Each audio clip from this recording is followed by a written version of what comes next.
Oke, kita lanjutkan pembahasan untuk kali ini, yaitu terkait eh, differential implicit ya. Jadi sebelumnya sudah saya bahas terkait apa itu aturan rantai, sekarang kita akan membahas terkait differential implicit itu apa. Jadi differential implicit di sini adalah suatu bentuk fungsi atau bahkan persamaan yang dimana kita tidak bisa mereduksi ke dalam bentuk eksplisitnya. Maksudnya bentuk eksplisit itu bagaimana? Sebagaimana contoh. Bentuk eksplisit dari suatu fungsi itu adalah bisa kita langsung nyatakan dalam bentuk Y sama dengan. Contohnya adalah X pangkat 3 plus 2X kuadrat min 1, ya gitu ya. Atau bentuk Y sama dengan sin X pangkat 7 min 1, dan seterusnya. Jadi adalah, ini bentuk-bentuk eksplisit ya. Ini bentuk eksplisit yang dimana kita bisa menyatakan bentuk-bentuk fungsi itu dalam bentuk Y sama dengan. Bahasa gampangnya seperti itu. Bisa kita nyatakan dalam bentuk fungsi X secara mudah atau secara langsung kayak gitu di sana. Namun ada beberapa fungsi kadang itu tidak bisa kita nyatakan dalam bentuk eksplisitnya, yaitu istilahnya adalah bentuk implisit.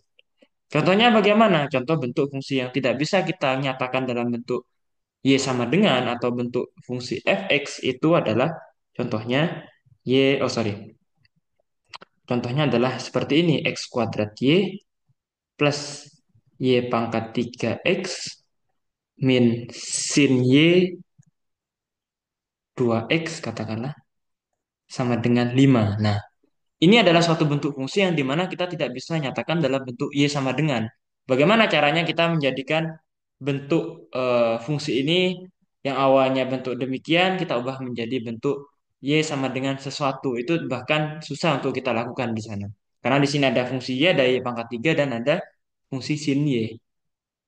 Sehingga di sini kita tidak bisa menggunakannya secara langsung dalam menentukan turunannya seperti apa. Sehingga bagaimana cara menurunkannya? Di sini saya langsung akan berikan konsepnya kayak gitu. Jadi langkah-langkahnya adalah kita menurunkan seperti biasanya. Jadi kita anggap y-nya itu juga dalam bentuk fungsi fx. Maka cara menurunkannya gimana? Kita coba turunkan kedua ruas terlebih dahulu. Nah, seperti ini. Sorry. Kita turunkan terlebih dahulu terhadap x, yang kita cari adalah terhadap x di sana. Kuadrat y, saya ambil yang mudah terlebih dahulu. Ini hanya sebagai contoh bentuk fungsi implisit. Nah, contohnya misalkan saya ambil yang mudah adalah xy plus y pangkat 3 sama dengan 5 misalkan. Contohnya seperti ini. Maka cara mencari turunannya bagaimana? Nah, di sini langkah-langkahnya sama sebenarnya. Kita turunkan terlebih dahulu terhadap x ya,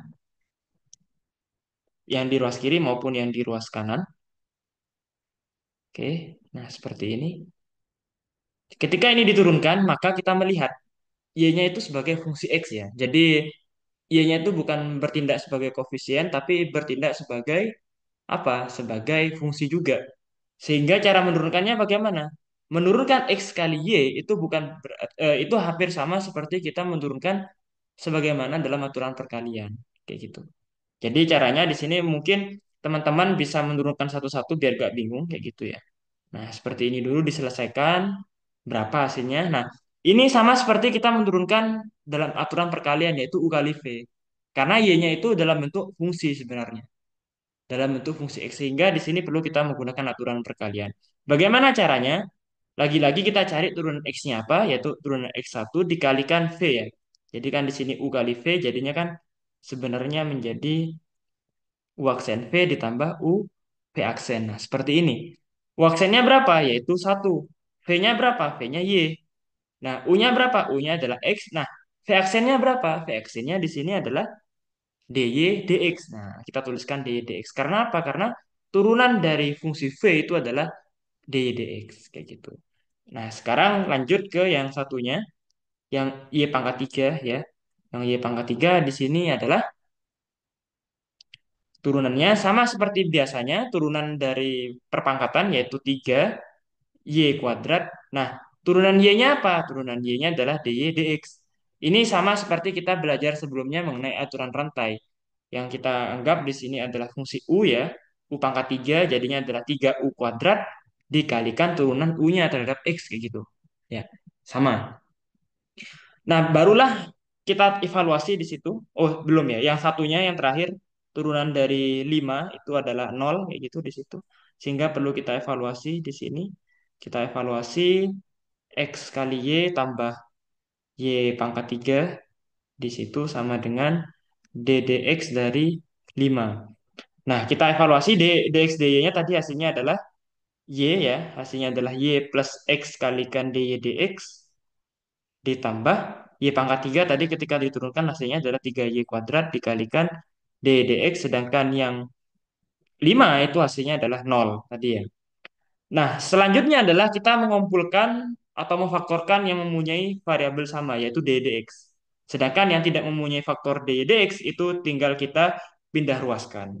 Jadi di sini ada X, ada 3Y kuadrat sedangkan yang tidak memuat variabel DDX itu kita pindahkan ke ruas kiri, ruas kanan maksudnya di sini. Jadi Y di sini kan tidak ada variabel DDX-nya. Yang hanya ada variabel DDX-nya itu adalah X dan 3Y kuadrat. Sehingga di sini adalah hasilnya minus Y. Otomatis di sini DDX-nya adalah menghasilkan minus Y per X plus 3Y kuadrat. Nah, jadi hasilnya seperti ini, DDX-nya. Nah, ini yang kita sebut sebagai diferensial implisit yang secara tidak langsung kita tidak bisa menentukan fungsi eksplisitnya bagaimana, bentuk fungsi implisitnya sehingga otomatis kita harus menurunkannya berdasarkan bentuk implisitnya. Nah, yang kita sebut sebagai diferensial implisit di situ. Penerapannya gimana? Di sini teman-teman bisa melihat di beberapa contoh ya. Misalkan sambil contoh dapatkan persamaan garis singgung yang melalui kurva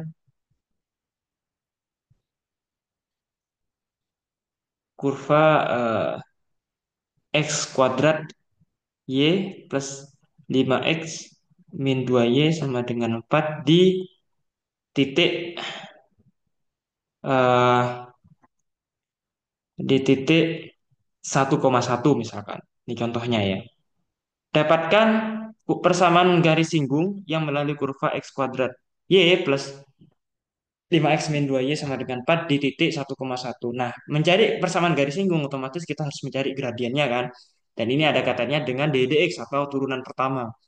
Nah, secara eksplisit di sini kita mungkin saja masih bisa menggunakan nyatakan y-nya sama dengan apa. Jadi kalau misalkan di sini kita punya bentuk eksplisitnya dulu bisa, ini masih bisa kita cari bentuk eksplisitnya yaitu x kuadrat y tambah 5x min 2y sama dengan 4. Kita kelompokkan yang mempunyai variabel y ya di sini. Sedangkan yang tidak mempunyai variabel y kita pindahkan ke sebelah kanan. Maka hasil y-nya adalah 4 min 5x per x kuadrat min 2. Ini masih bisa kita evaluasi. Y-nya sama dengan apa? Hanya saja nanti turunannya ini agak susah. Kenapa kok susah? Bisa dibilang susah. Karena ini adalah bentuk pecahan yaitu U per V kan.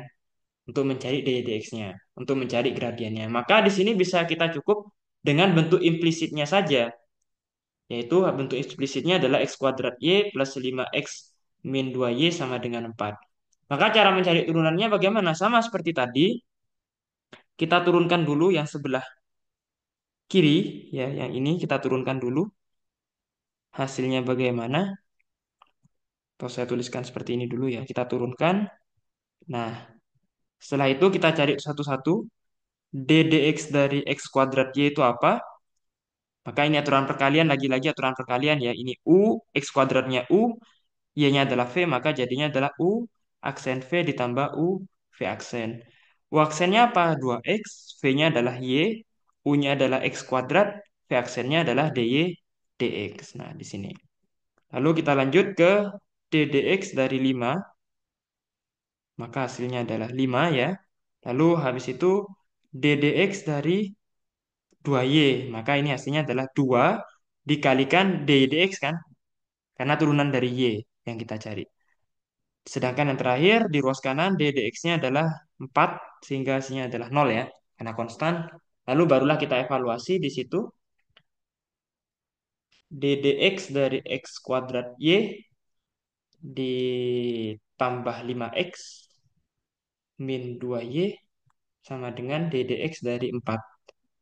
Maka ini tadi hasil ddx dari x kuadrat Y hasilnya adalah 2xy plus x kuadrat dy dx. Turunan dari 5x tadi 5, min 2y dikurangi ya. 2y tadi adalah 2 ddx, sedangkan 4 itu bernilai 0. Lalu lagi-lagi yang saya sampaikan adalah kita kelompokkan yang mempunyai ddx, berarti adalah x kuadrat dan min 2 ya. Di sini sedangkan yang tidak mempunyai itu kita pindahkan ke ruas kiri, sorry, ke ruas kanan semuanya. 2xy min 5 kan ya, yang tidak mempunyai ddx. Sehingga ddx-nya sama dengan apa di situ? Min 2xy min 5 per x kuadrat min 2. Nah, kita sudah menemukan gradiennya. Yang kita cari adalah di titik tadi, di titik 1,1. X dan Y-nya itu 1,1 sehingga tinggal kita substitusikan untuk mencari gradiennya. Jadi ini M ya gradien, maka gradiennya adalah kita tinggal substitusikan dulu, yaitu X-nya 1, Y-nya 1. Maka dengan demikian kita dapatkan X-nya 1 ya. Lalu eh, X-nya 1. Sehingga hasilnya di sini adalah min 7 per min 1, hasilnya adalah 7. Sehingga gradiennya 7 dan berdasarkan persamaan garis singgung, persamaan garis, maka rumusnya adalah Y min Y1 sama dengan M dikalikan X min X1. Y1-nya berapa? Titiknya tadi yang dilewati 1, gradiennya adalah 7, terus X1-nya adalah 1. Jadi sesuaikan dengan titiknya itu melewati apa? Melewati 1,1 kan di sini. Sehingga kita mempunyai persamaan garis demikian.